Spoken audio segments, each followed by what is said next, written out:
Hello मेरे प्यारे दोस्तों। My self doctor Buddheshwar Maurya BMS medico की तरफ से आपका स्वागत है। आज हम पढ़ाएंगे आपको पेपर 2 का चैप्टर नंबर 2 परिभाषा पदानी। ठीक है। जैसा कि हम सिलेबस डिस्कशन में बता चुके हैं कि परिभाषा पदानी से 20 नंबर आने होते हैं। दो प्रकार के क्वेश्चन आते हैं। एक 10 मार्क का अकेले आता है, एक 10 मार्क का अकेले आता है और एक 10 मार्क में दोनों दो क्वेश्चन होते हैं 5-5 नंबर के। तो और ये 10 मार्क अकेला होता है। ठीक है। तो इसमें आपको कोई डिस्कशन करने की ज़रूरत नहीं है, ऑलरेडी ये हम आपको पढ़ा चुके हैं। अब आप ये समझना है कि परिभाषा पदानी क्या होती है। जैसा कि नाम से स्पष्ट है परिभाषा, तो आप कहीं ना कहीं इन जो परिभाषा आज हम पढ़ाएंगे कहीं ना कहीं आप सुने होंगे, बस उसमें कितने पॉइंट लिखने हैं आज मैं आपको ये बताऊंगा। चलिए हम आगे चलते हैं। आयुर्वेद की परिभाषा। तो आयुर्वेद की परिभाषा आपको लिखना है। ठीक है। आयुर्वेद की परिभाषा लिखना है। ठीक।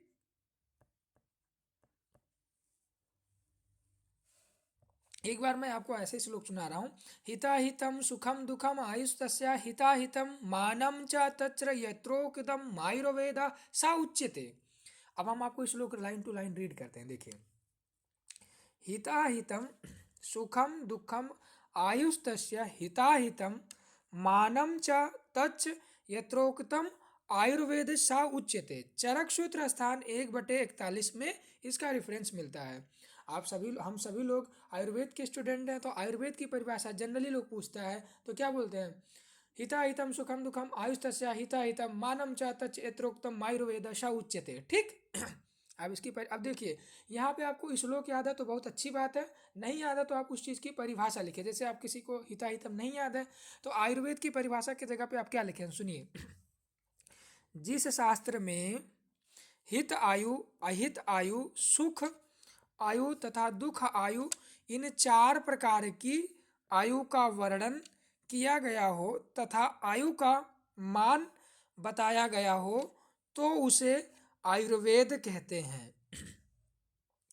आयुर्वेद बताया गया। ठीक है। अर्थात जो शास्त्र विज्ञान आयु जीवन का ज्ञान कराता है उसे आयुर्वेद कहते हैं।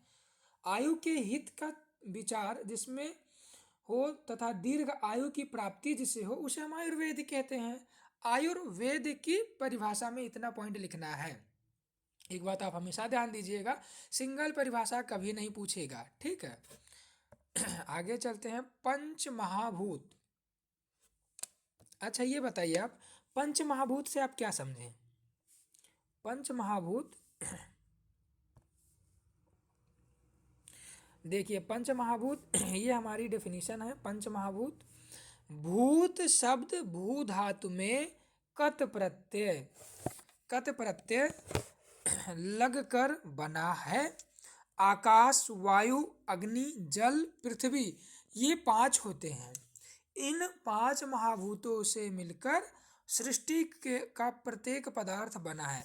जब भी आप कहीं भी पंच महाभूत लिखिएगा, इसमें तो मैंने ये लिखा है लेकिन आपको पेज भी भरते हैं उसे देखिए। आकाश, इस तरह लिखना आपको। आकाश, वायु, अग्नि, ठीक है, जल, पृथ्वी, इस तरह आपको ये लिखना होता है। ठीक है। इसको हम रफ करते हैं। ठीक।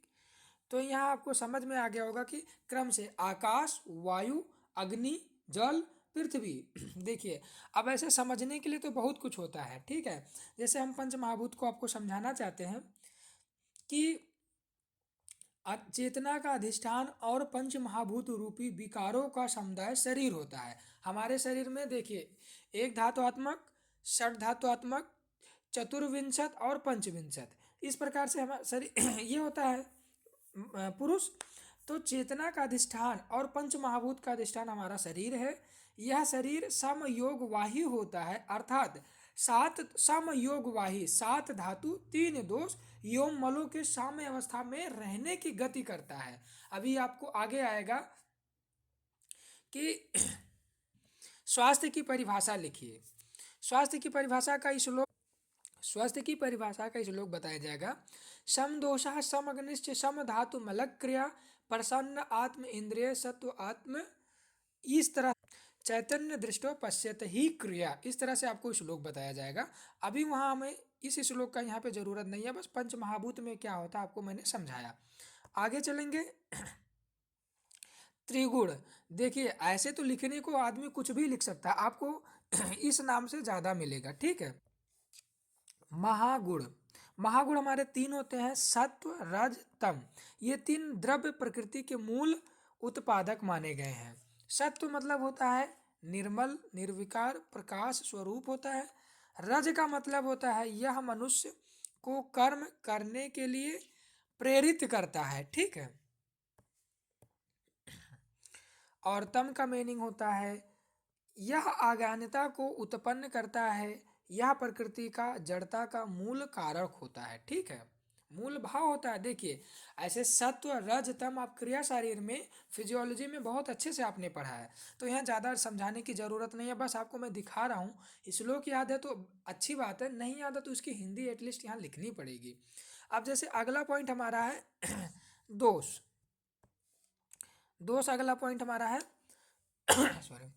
अब दोष देखिए, दोष का श्लोक होता है शरीरम दूषयन्ति इत दोषा। शरीरम कहीं दूषयन्ति इत दोषा या दूषयन्ति इत शरीरम दोषा, ठीक है। जो लिखा हो जो विष, देखिए यहाँ पे शरीरम दूषयन्ति इति दोषा, जो विषमावस्था से शरीर या शरीरस्थ धातु को दूषित करे उसे दोष कहते हैं। आयुर्वेद में दोष दो प्रकार के होते हैं, एक शारीरिक दोष होता है, एक शारीरिक और एक मानसिक। इस प्रकार से हमारे आयुर्वेद में दो प्रकार के दोष बताए गए हैं।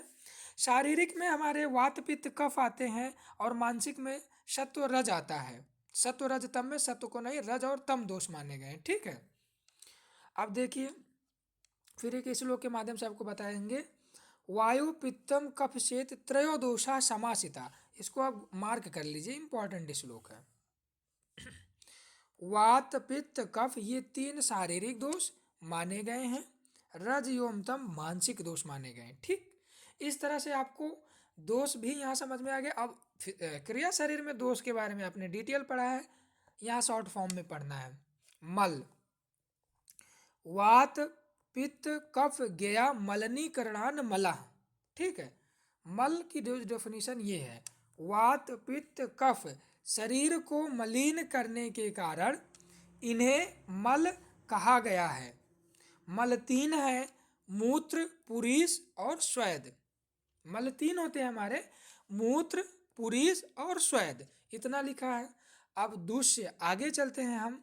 दूष्य पे हमारा फोकस होता है। दूष्य क्या होता है? दूष्य धातुएं दूष्य कहलाती हैं, इनकी संख्या 7 होती है। कौन कौन से?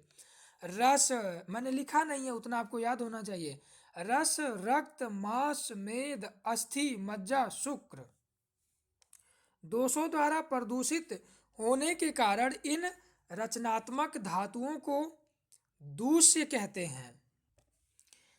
अब अगला हमारा होता है, अगला हेडिंग जो हमारा है वो है संसर्ग, ठीक है। संसर्ग को आपको समझना है, संसर्ग का मतलब क्या होता है, ठीक। संसर्ग का मतलब क्या होता है? संसर्ग का मतलब होता है जोड़ा, दो। देखिए हमारे शरीर में 3 प्रकार के दोष पाए जाते हैं। जब उसमें से 2 दोष, वात पित्त या पित्त कफ या कफ पित्त, जो 2 दोष आपस में जब मिलते हैं तो वहाँ संसर्गा भाव उत्पन्न, संसर्ग उसे कहते हैं। जैसे 2 दोष का अपने प्रभाव से अधिक या कम मात्रा में संयोग संसर्ग कहलाता है। मैंने क्या बताया, हमारे शरीर में 2 प्रकार के दोष, मतलब 2 दोषों का अपने प्रभाव से अधिक या कम मात्रा में संयोग संसर्ग कहलाता है, ठीक है। वात पित्त और कफ में से जब कोई 2 दोष, क्षीण या कुपित दोष एक साथ मिलते हैं तो उसे हम संसर्ग कहते हैं। आगे चलते हैं हम, सन्निपातज। यहाँ पे आपको ज़्यादा डिटेल नहीं जाना है, क्योंकि ज़्यादा डिटेल जाओगे तो अगला प्रश्न छूटेगा आपको। मैं आपको छोटा सा परिभाषा दे रहा हूँ, बाकी आपको लिखना है। सन्निपातज, सन्निपातज का मीनिंग क्या होता है? जब 3 दोष आपस में मिलते हैं तो उसे सन्निपातज कहते हैं। अर्थात वात पित्त कफ जब तीनों एक साथ मिलते हैं तो वहाँ सन्निपातज होता है, ठीक। आगे चलते हैं। देखिए मैं कितना अच्छा नोट दिया हूँ आपको, कहीं आपको भटकने की जरूरत नहीं है।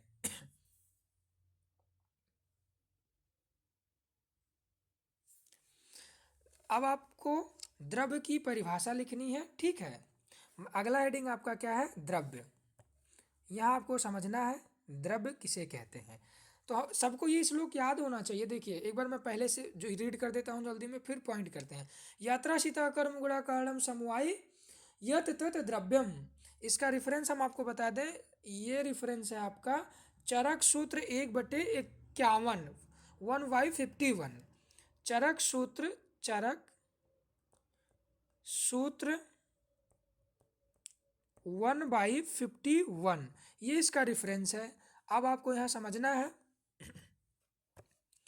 जिसमें कर्म और गुण आश्रित रहते हैं और जो कर्म और गुण का समवायी कारण हो, द्रव्य कहलाता है, ठीक है। द्रव्य कहलाता है। द्रव्य की आप कह सकते हैं वह पदार्थ जो परिमाण को प्राप्त होता है अतः संयोग विभाग को प्राप्त होता है, द्रव्य कहलाता है, ठीक है। आप ये द्रव्य की परिभाषा हो गई, एक श्लोक है। अगला हमारा जो होता है वो गुण। गुण की परिभाषा हम कैसे देंगे, एक गुण का श्लोक जो मैंने इसमें लिखा है, एक अपने मन से हम बता दे रहे हैं। देखिए, गुण्यते आमंत्रणे लोक अनेन इति गुणा। आपको श्लोक नहीं समझ में आया, हिंदी पढ़िए उसका। जिसके द्वारा लोग द्रव्य की ओर आकर्षित होता है उसे हम गुण कहते हैं। आपके नोट्स में मैंने इजी वाला डाला है, देखिए।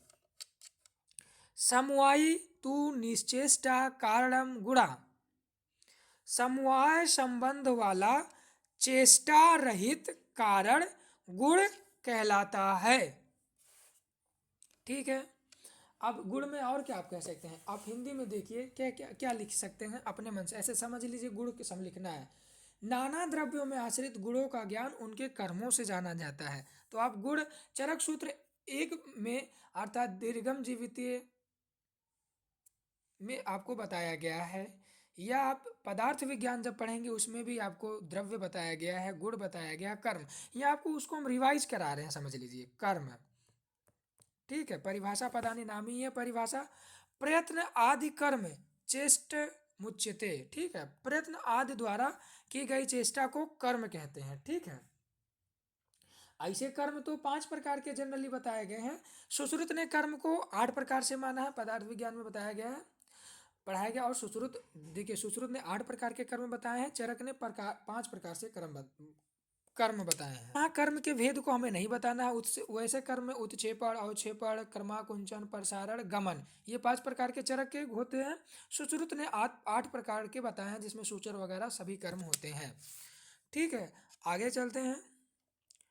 अब आपका फेमस श्लोक, जैसे बोलते हैं ये फेमस ब्रांड, ऐसे ये फेमस ब्रांड सम्मान्य। सम्मान्य सर्वदा सर्वभावनम सम्मान्यम वृद्धि कारणम। हमेशा सभी भावों में वृद्धि का कारण सम्मान्य होता है। सम्मान 3 प्रकार के होते हैं, द्रव्य, गुण और कर्म। यहाँ आपको भेद नहीं लिखना है, लेकिन मैं आपको बता दे रहा हूँ। मांस खाने से मांस की वृद्धि होती है, दूध दही खाने से शुक्र की वृद्धि होती है। ये सब व्याख्या आपको सम्मान में मिलेगा चरक सूत्र 1 में दीर्घम जीवितीय अध्याय में विशेष। आगे चलते हैं हम विशेष। हास्व हेतु विशेष प्रवृत्ति रुभयस तु, ठीक है।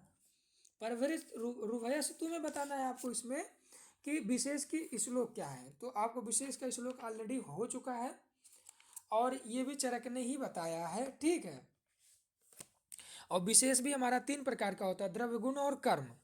हास का कारण विशेष होता है, अर्थात किसी द्रव्य को घटाना ही विशेष कहलाता है। आगे चलेंगे हम,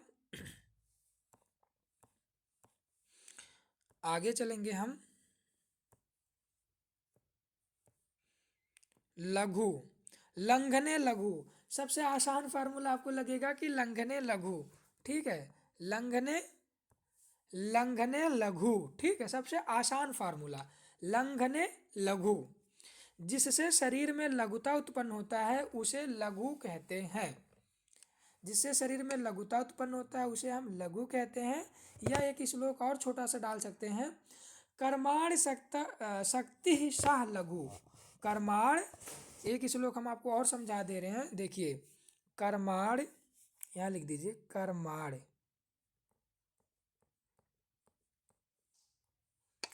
कर्माणि शक्ति सह लघु। ठीक है, ये श्लोक का मीनिंग होता है क्या? जो लघु पाक हो तथा जिसमें शरीर में लघुता उत्पन्न हो उसे लघु कहते हैं। तो आपको ये समझ में आ गया, आई होप आपको समझ आया होगा। लंघने लघु से आपको समझना है, जिससे शरीर में लघुता उत्पन्न होता है उसे लघु कहते हैं। अब अगला परिभाषा हमारा गुरु। यस्य द्रव्यस्य बृंहणे शक्ति सा गुरु।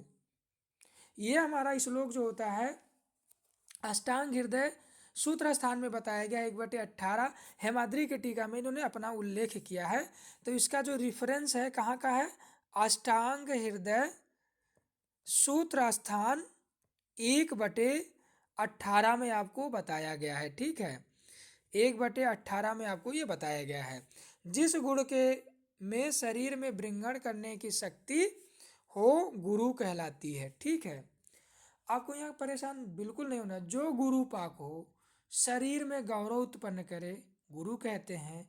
यह वातहर है, कफ वर्धक होता है, धातुओं को बढ़ाता है तथा शरीर के लिए पौष्टिक होता है। आप गुरु के बारे में इतना पढ़े हैं ना कि कुछ लिख सकते हैं। यहाँ मैं आपको समराइज कर रहा हूँ, यहाँ मैं आपको समराइज करके बता रहा हूँ। ठीक है,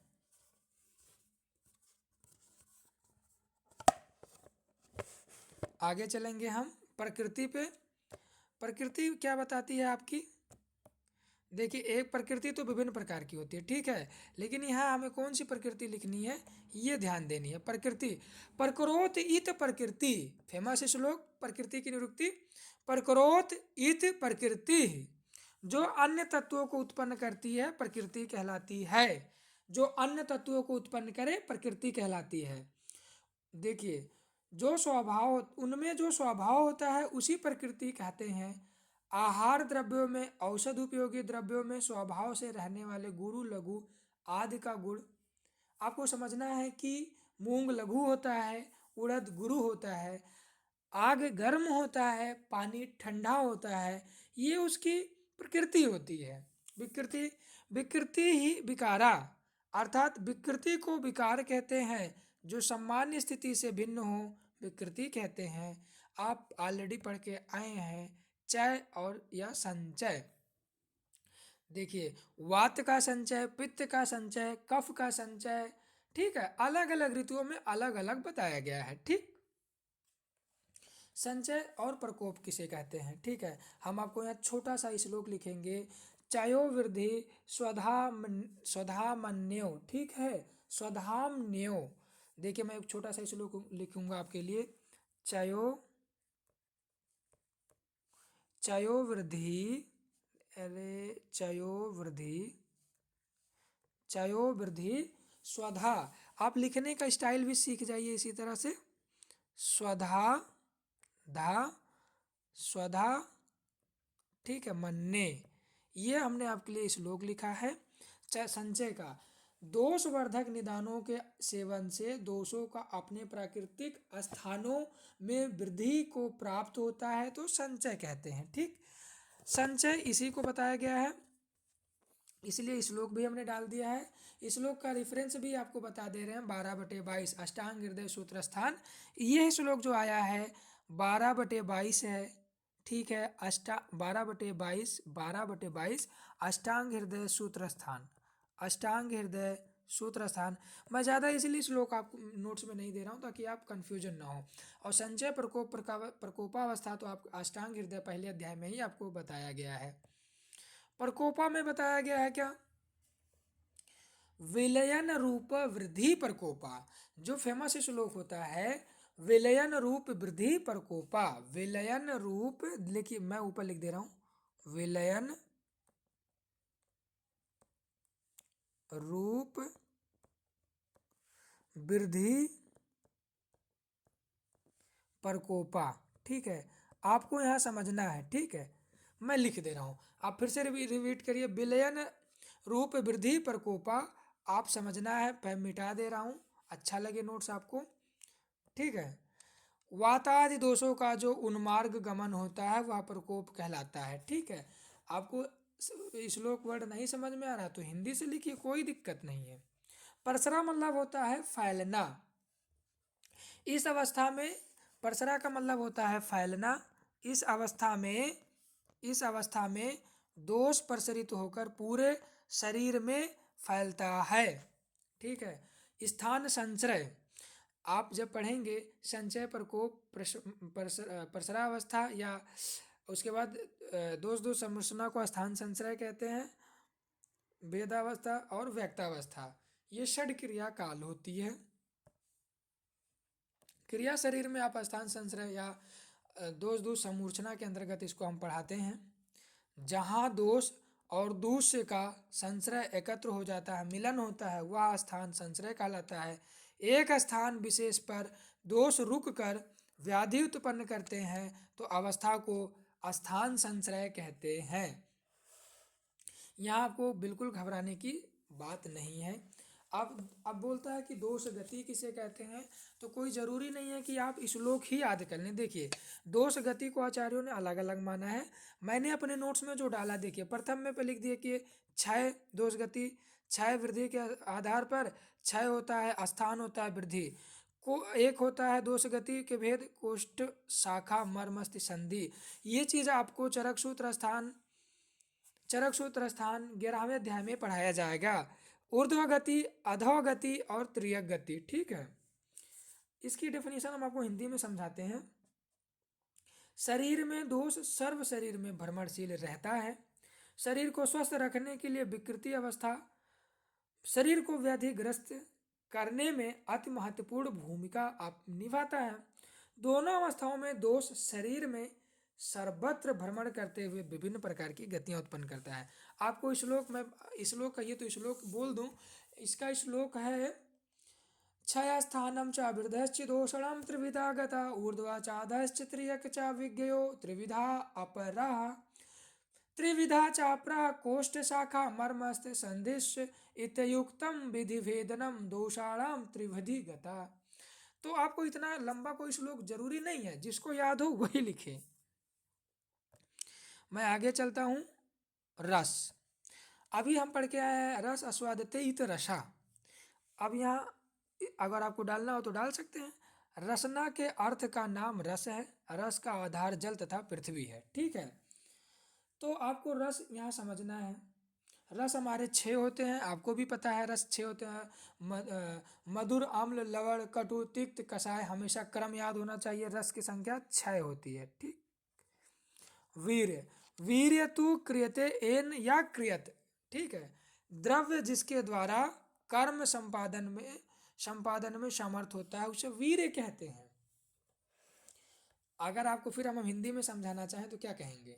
वीर्य एक ऐसा तत्व है जिसके द्वारा क्रिया संपादित होती है। अपने शब्दों में हम आपको बता रहे हैं। और द्रव्य की ऐसी कोई क्रिया नहीं होती है जो वीर्य के द्वारा संपादित ना हो। अतः सभी क्रियाएं वीर्य के द्वारा संभव हैं। तो यहाँ इतना बड़ा लिखिए, या तो ये वीर्य तु क्रियते ये नहीं क्रिया, उसकी हिंदी मैंने समझा दी है। आगे चलते हैं विपाक। आपको बिल्कुल नहीं घबराना है विपाक में, क्योंकि विपाक आप क्रिया शारीर की बुक में जयराम की बुक में आचार्य जो हमारे हैं जयराम, उन्होंने बहुत अच्छे से लिखा है क्रिया शारीर में कि विपाक किसे कहते हैं। पहले ऐसे अपने लैंग्वेज में हम आपको समझा दे रहे हैं। जठराग्नि के संयोग से पाक के अंत में जो आहार में नवीन गुणों की उत्पत्ति होती है। मैंने क्या बोला? जठराग्नि अर्थात 13 प्रकार की अग्नि होती है। 7 प्रकार की धातु अग्नि होती है, 5 प्रकार की भूत अग्नि होती है, 1 प्रकार की जठराग्नि होती है। ये डिस्कशन हम विपाक में कर रहे हैं, आप ध्यान दीजिएगा। ये डिस्कशन टोटल विपाक में हम कर रहे हैं, विपाक में, जिसका अर्थ होता है विशिष्ट पाक। ठीक है, तो वहाँ 13 प्रकार की अग्नियाँ मैंने बताया है। अब उस अग्नि में से एक अग्नि जठराग्नि होती है।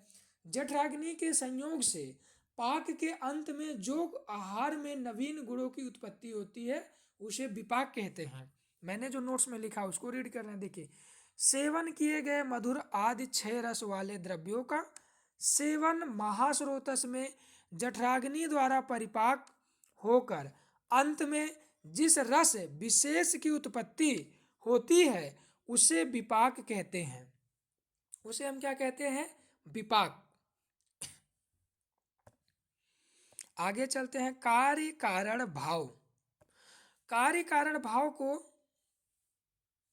चरक सूत्र में भी बताया गया है। कार्य कारण भाव किसे कहते हैं? तर्क संग्रह ने भी बताया है इसको, और चरक ने के अनुसार भाव पदार्थ में, जो चरक ने भी अपने हिसाब से बताया है। देखिए, चरक, आचार्य चरक के अनुसार भाव पदार्थ अकेला कार्य करने में प्रवृत्त नहीं होता है। भाव पदार्थ बिना हेतु के नहीं होता है, अर्थात इसकी उत्पत्ति का कोई ना कोई कारण होता है। स्रोतस लिखेंगे तो रचना शारीर की बुक में आपको स्रोतस एक टॉपिक होता है, जिसमें अलग अलग आचार्यों ने स्रोतस को माना है। ऐसे जनरली स्रोतस 14 होते हैं, ठीक है। पर हम आपको देखिए, सर्वाणात स्रोतांश, ठीक है, इस श्लोक पढ़ेंगे। शरीर के वह सभी भाग जहाँ श्रवण गति क्रिया होती है वह स्रोतस कहलाती हैं, ठीक है। आगे चलते हैं। कोष्ठ किसे कहते हैं? कोष्ठ,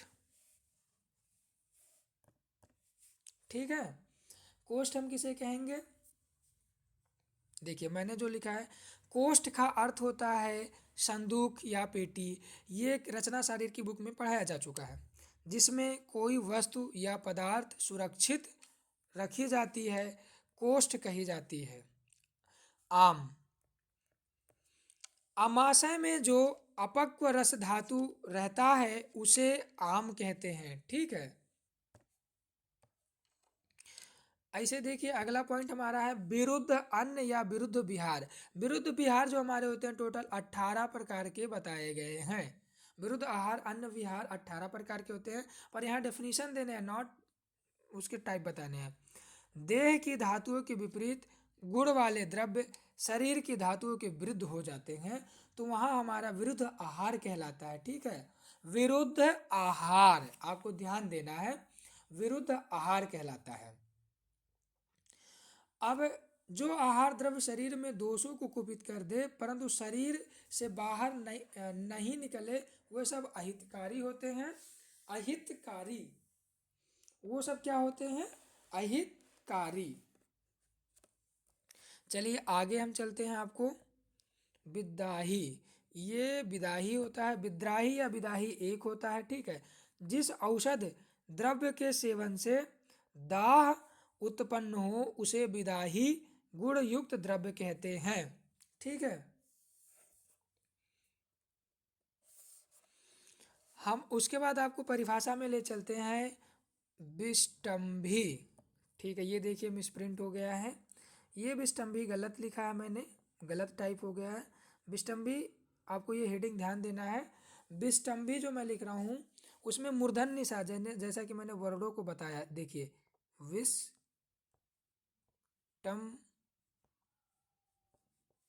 भी, ये विष्टम्भी है।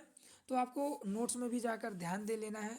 जो द्रव्य कोष्ठ में अधिक वात उत्पन्न कर आधमान आदि उत्पन्न करते हैं विष्टम्भी कहलाते हैं, ठीक है। साथ में जो अपनी आत्मा शरीर के लिए सुखकर होता है साथ में कहलाता है। साथ में आपको चरक सूत्र स्थान में अष्टांग हृदय 7वें या 8वें अध्याय में, 7वें या 8वें अध्याय में आपको साथ में और रोग साथ में पढ़ाया जाएगा। वैसे यहाँ पर भी चरक सूत्र स्थान में भी आपको कहाँ पढ़ाया जाएगा? 6ठा अध्याय में आपको पढ़ाया जाएगा, ठीक है। आगे चलेंगे। देश साथ में नहीं, ओक सात्म की मीनिंग क्या होती है? आपको ओक सात्म देश सात्म सब एक जैसे होते हैं, पर समझा रहे हैं। निरंतर प्रयोग में लाने के कारण उपरांत होने से जो शरीर के लिए अनुकूल तथा हितकारी होता है उसे ओक सात्म कहते हैं। देश सात्म, जो स्थान शरीर के लिए हितकारी होता है देश सात्म कहते हैं।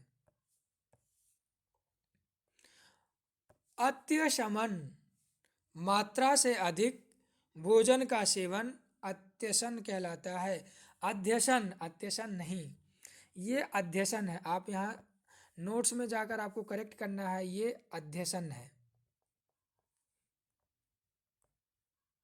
नोट्स में आपको करेक्ट करने के लिए मैं बोल दिया हूँ।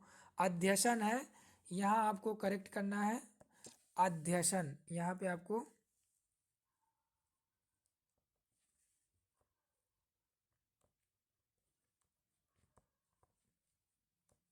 अध्यसन लिखना है, ठीक है। मात्रा से अधिक भोजन का सेवन करना अध्यसन कहलाता है। सॉरी, देखिए मैं आपको समझा रहा हूँ, चीज़ों को समझिए क्या लिखा है। आप अभी तक क्या पढ़े, एक बार हम आपको रिपीट करेंगे, ठीक है।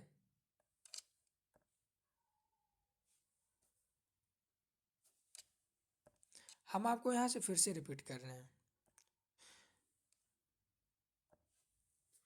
शोधन, शोधन के द्वारा कुपित दोषों का शरीर से बाहर निकाल दिया जाता है। समन, इसमें बढ़े हुए दोष को शरीर के अंदर शांत कर दिया जाता है। समन, वेग दो प्रकार के होते हैं, धारणीय और अधारणीय। आपको अष्टांग हृदय में अच्छे से पढ़ाया गया है। वेग प्रवृत्ति उन्मुखत्व मूत्र पुरीष आदि नामा, बाहर निकाले गए उद्धृत मूत्र पुरीष आदि वेग होते हैं। ऊपर चलते हैं, ऊपर चलते हैं हम। लंघन,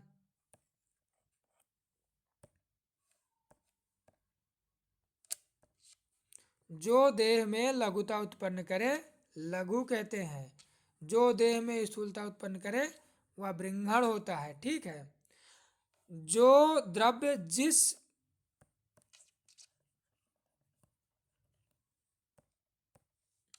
जो द्रव्य जिस अन्य के गुणों के विपरीत होने पर भी उस अन्य के साथ करने पर विरोधी नहीं होता है, अनुपान कहलाता है, ठीक है। आपको हम यहाँ इतने पॉइंट दिखाए।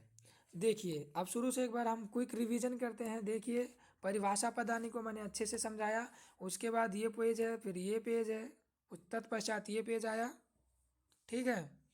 उसके बाद ये पेज आया, फिर ये पेज आया। ऊपर चलते हैं, ये देखिए आपको विस्ट कहीं कहीं मैंने करेक्ट किया है, कृतानुवर्ग ये। अब हम प्रीवियस ईयर के क्वेश्चन में चलते हैं और दिखाते हैं कि कितने प्रकार से क्वेश्चन आ सकते हैं आपके एग्जाम में। देखिए ठीक, आपको देखना ये है, क्या देखना है कि क्या क्या पूछा गया। देखिए कौन कौन सी परिभाषा। स्रोतस, क्वेश्चन नंबर 30 में स्रोतस और ओकसात डीटीएल लिखने हैं आप। स्रोतस रचना शरीर से 14 प्रकार के स्रोतस को लिखेंगे। निम्नलिखित में शास्त्रोक्त की परिभाषा लिखें। शरीर की परिभाषा, प्रज्ञापराध, मन, ऋतुचर्या, चिकित्सा के चतुष्पाद आप ऑलरेडी अष्टांग हृदय में पढ़ के आए हैं। भीषक द्रव्याणु पास्तारोगी पाद चतुष्टयम गुणवत कार्यम ज्ञान विकार व्यापूषणता है, ठीक। निम्नलिखित की शास्त्रोक्त परिभाषा, आयु, जल, रोग, निदान, अग्नि, ये सब हमारे क्वेश्चन आए हुए होते हैं, मिलते जुलते हैं, ठीक है। तो आज के लिए यहीं तक, तब तक के लिए थैंक यू, धन्यवाद।